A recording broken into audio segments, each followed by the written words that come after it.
Je suis Jacques Juniaville, CEO d'Omnicane.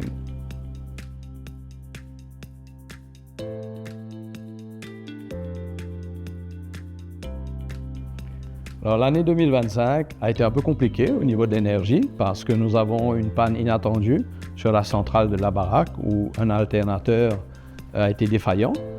Heureusement, avec le travail acharné de toute l'équipe, nous avons pu remplacer cet alternateur et nous reconnecter au réseau avant la fin de l'année, donc pour qu'il n'y ait pas de blackout pendant l'été.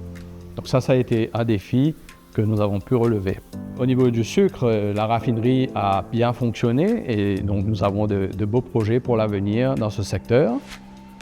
La distillerie, nous avons lancé le rhum Major Philippe, qui a été pour nous un moment important de l'année.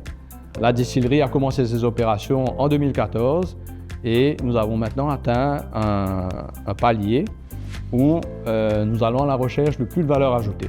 Donc nous pensons que le projet Major Philippe, dans le temps, va nous emmener cette valeur ajoutée additionnelle dont nous avons besoin pour pérenniser les opérations.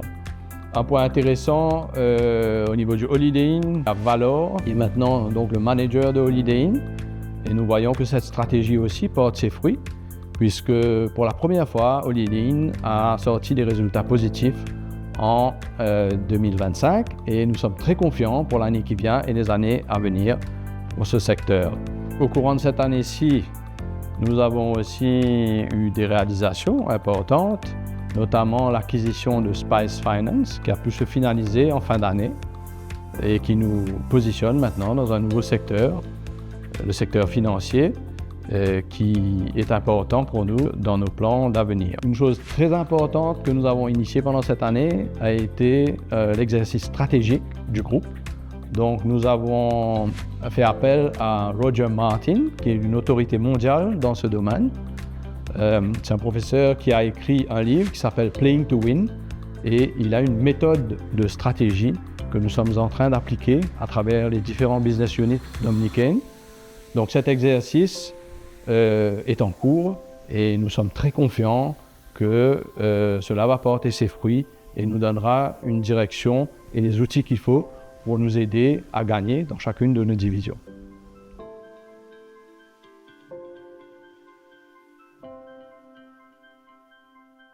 Alors, les projets prioritaires, la première chose, c'est au niveau de la raffinerie. Nous installons en ce moment une unité de sucre liquide, donc ce qui nous permettra d'augmenter la capacité de la raffinerie et d'offrir un nouveau produit. Notre cible principale, c'est les marchés de la région. Au niveau de la transition énergétique, c'est l'année, une année cruciale. Nous voyons qu'il y a quand même beaucoup d'appels d'offres qui ont été lancés au niveau du CEB. Nous allons nous positionner afin d'amener des solutions adéquates sur ce domaine. Nous avons en 2025 déjà complété un projet en partenariat avec la MCB et Calicé, une ferme de 4,8 MW qui est maintenant sur le réseau à Saint-Antoine et qui fonctionne très bien.